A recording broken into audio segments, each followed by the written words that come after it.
د قرآن دا دولت نه دی خیرون دا ډیر غوره دی مما دا اغسن یجمعون چې دا خلق جمع کوي. الله وی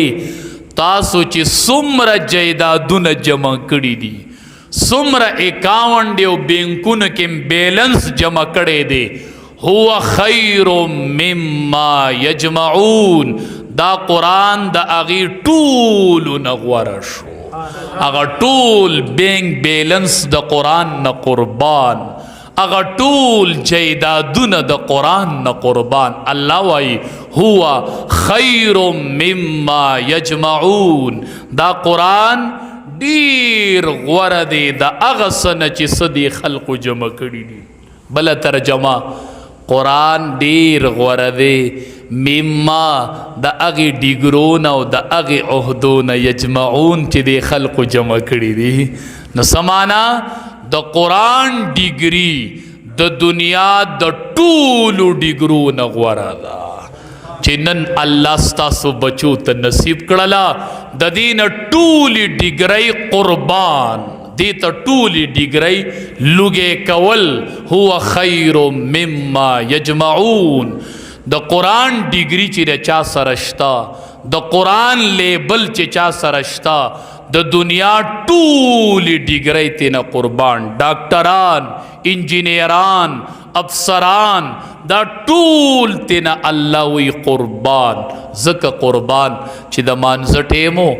امیر المؤمنین عمر فاروق رضی الله تعالی عنہ په مصلی ولاړ چې د جمع ټیم پوره شو आवाज یو کوي د قرآن حافظ ته چې راشي چې موږ له جمع راکړي. ټول خلق ولاړ دی امیر المؤمنین ولاړ دی. دې کې یو کس د شاده طرف را روان دی چې خلقو وکتلو نو هغه آزاد کرده غلام مخکې غلام و بیا مالک آزاد کو نو قرآن یاد کړی و نو خلق ګوري وی دا خو آزاد کرده غلام را روان دی دی به مصلی ته مخکې کی امیر المؤمنین به شاته ودرېږي آزاد کرده غلام بنن د داسې قوم امامت کوي چې باغی کې به امیر المؤمنین ولاړي اق آزاد کرده غلامی ونیو په مصلی ودرو هغه وی الله اکبر په 22 لاک مربع میلی حکومت کو امیر المؤمنین پس شاته ودرېد وی الله اکبر.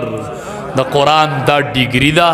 د قرآن نه ټولې ډیګرۍ د دنیا قربان. د قرآن د ډیګرۍ مثل نشته دی. عمر فاروق رضی الله تعالی عنہ یو گورنر مقرر کړی و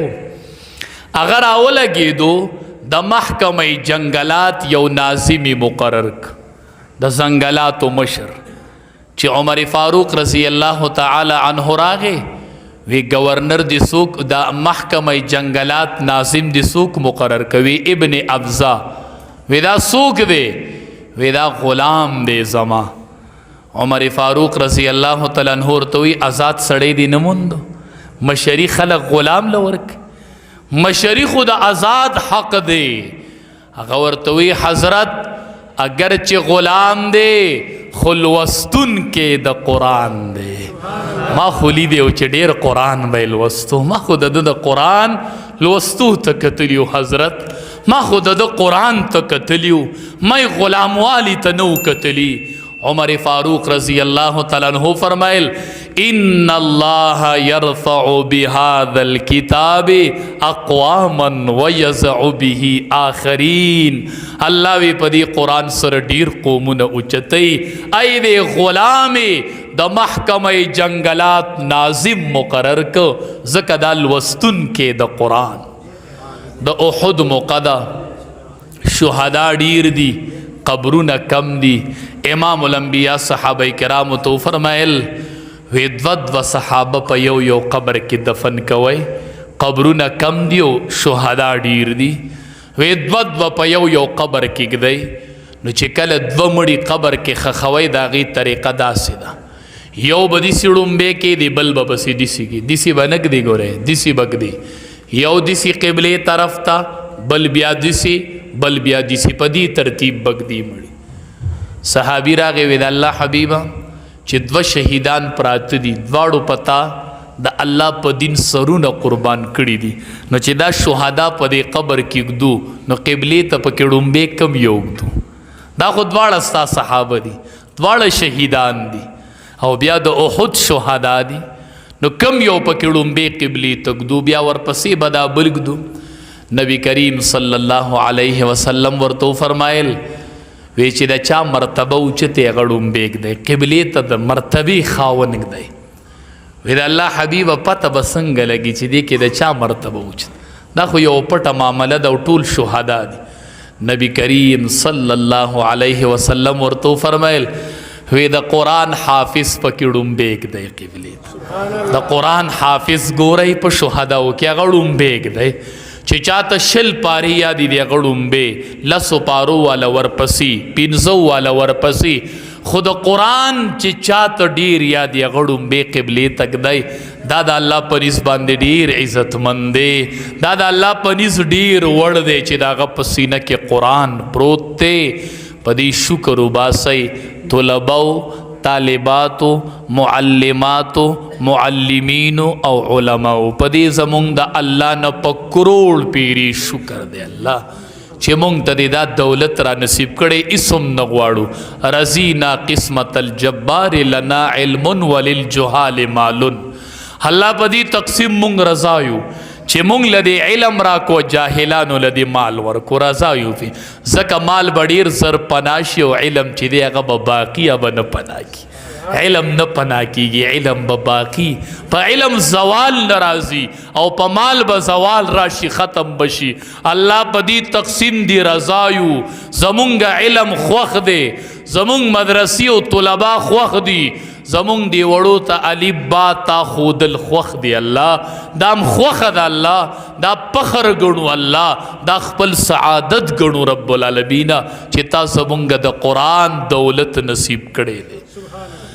دا د الله په دې امت احسان دی ډېر زیات زوامه چې د چا بچی ته الله د قرآن علم ورکي که نه یا لور ته یی بچی د قرآن حافظ شي او عالم شي زوام چې دا پلار ته زارېدلی ځکه تاسو وګورئ که نه د نبی کریم صلی الله علیه وسلم د امت نه مخکې چې څومره امتونه تیر شوي دي دا د الله شان دی په دې کې یو امتی هم د آسمانی کتاب حافظ نو څومره امتونه چې تیر شوي تورات په موسی علیه السلام نازل شوی صرف موسی علیه السلام د تورات حافظ او په امت کې حافظ نو په تمامی امتونو کې با صرف پیغمبر د آسمانی کتاب حافظ او په امت کې به حافظ نو دا الله په دې امت فضل وکړو چې عام امتی دی او الله د قرآن حافظ کو یقینو کې دا د دې امت باندې الله فضل له فضل چې بچی دی حفظ وکړو دا ځکه علما وایي د نبوت علوم سنی ته دند کړل ځکه چې د آسمانی کتاب حافظ بصیر پیغمبرو نن تعالی الله بچی درکو او هغه د آسمانی کتاب حافظ دی هغه د آسمانی کتاب عالم دی دا خو الله تا کړ د نبوت علوم را دند کړل الله دې خاندان غوړه کو الله دې ټول قبیله غوړه کړل چې کم خاندان کې الله حافظ او عالم پیدا کی کم خاندان کې الله حافظ او عالم پیدا کی من یرید الله به خیرا یفقهه فی الدین د کم خاندان سره چې الله د خیر اراده وکي نو یو بچی ورله د قرآن ویونکی ورکی د کم مور او پلار سره چې اراده وکي الله د قرآن یو بچی ورکی الله د قرآن یو ویونکی ورکی حدیث مبارک کې راځي چې قیامت کې ټول پیغمبران را پاسی میدان محشر بش هر پیغمبر به په میدان محشر را روانی د هر پیغمبر به نخي او د امام الانبیاء خو به ډېرې نخي نه خو به پیژندش خو علما وایي یوه نښه به دی د نبي کریم صلی الله علیه وسلم چې په ده پسې به وروستو د حافظانو یو لوی جماعت رواني شاته په بل پیغمبر پسې به نه وي، ځکه چې د بل پیغمبر په امت کې د آسماني کتاب حافظ وو نه. دا الله دی امت له ورکړه، دا الله په دی امت احسان وکړو چې نبی علیہ السلام پسې به د حافظانو یو جماعت رواني، یو ټولګی به رواني، او په بل پیغمبر پسې به نه وي، د حافظانو جماعت په پسې شاته رواني. قرآن هغه کتاب دی چې دا د کور ته رادنده شه که نه، نو ستا د کور او ستا د بچو ذکر به اسمان کې د ملایکو په ټولګي کې کېږي. دا د دې ځای نه هلته نسبت رسوي، هلته د ځمکې به څه شهرت او د ځمکې به څه یاد او د ځمکې به څه مشهورتي او د موبایل د فیسبوک په څه شهرت شهرت هغه د اسمان شهرت دی، هغه د ملایکو شهرت دی. جبریل امین راغی نبی علیہ السلام ته فرمایي د الله حبیبه دې صحابي ته تاسو په کم نظر ګورئ؟ وی ده ته خو مونږ ډېر عزتمن ګورو، دی مونږ کې ډېر عزتمن ګڼلی شي. هغه ورته وایي د الله حبیبه ده ته ډېر د عزت په نظر ګورئ، دی اسمان کې د ملایکو په ټولګي کې مشهور دی، دی په اسمان کې مشهور دی، ګرځي په ځمکه او مشهور په اسمان کې دی. شهرت دغه شهرت دی، مقام دغه مقام دی. اسمان کې الله ملائکو ته وایي اے ملائکو دا پلان کې بنده می خوښ دی، مینه ورسره شروع کوي، پلان کې کلي کې دی او پلان کې علاقه کې دی. ملائک راجمع شي وایي د پلان کې کلي دا بنده د الله خوښ دی، مینه ورسره شروع. دا ملائک کته راکوشي او د خلقو په دې اړه کې د هغې سړي مینه ورواچوي، د سره مینه کوئ ځکه د سره الله مینه کوي. مینه دغه مینه ده او شهرت دغه شهرت. نبی کریم صلی الله علیه وسلم راغی،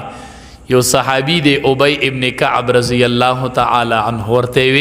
وی زه نن تا ته تلاوت اورم، ته راته غوږ کېږده او زه به درته واورم. علما وایي استازم شاګرد ته د قرآن تلاوت اورولی شي، کله ناکله ورته اوروه شاګرد ته وایي ما نه قرآن واوروه. نبی علیہ السلام به صحابو ته قرآن اوروه. ابی ابن کعب رضی الله تعالی عنہ ته وی تا ته لږ تلاوت اورو، چې تلاوت یې ورته شروع کو وی اورو ورته. نو ابی ابن کعب رضی الله تعالی عنہ ورته وی د الله حبیبه تا خو ما ته قرآن واورو، خو تا ته الله ویلو چې دته یې واوروه کو، تا ته الله داسې ویلو چې دته یې واوروه. وی او ما ته الله داسې ویلو چې نن یې ابی ابن کعب ته واوروه. ډایرک په جړا شو. علما د جړا وجه لیکي وایي ځکه یې جړله وی چې چرته زو چرته به زما نوم الله غستی د ملایکو په ټولګي کې، زما نوم به نن هلته چلیدلی په اسمان کې، فرشتو ته به الله حواله کړی چې ورشئ امام الانبیا ته ووایئ چې ابی ابن کعب ته د قرآن واورئ، نو زما نوم به د ملایکو په ټولګي کې نن چلیده چې ابی ابن کعب. ابی ابن کعب رضی الله تعالی عنہ عزت دغه دی، مقام دغه دی، او دغه مقام او عزت چې دی دا په قرآن کریم کې پروت دی، دا د الله په کلام کې پروت دی. د قرآن سره پیوست شئ، قرآن تلاس کئی چې الله لونه او الله بچی د قرآن حافظان او عالمان کی. شکر وباسئ اے د مدرسې معلمات او اساتذو، د مدرسې د بناتو، د مدرسې طالبات او معلمات او علماء، شکر وباسئ چې الله مونږ ته یو تند وکینولی دی او زمونږ د خولې نه خلقو ته الف با تا ساخی او د قرآن دا حرفونم الله د جبې نه ښیي.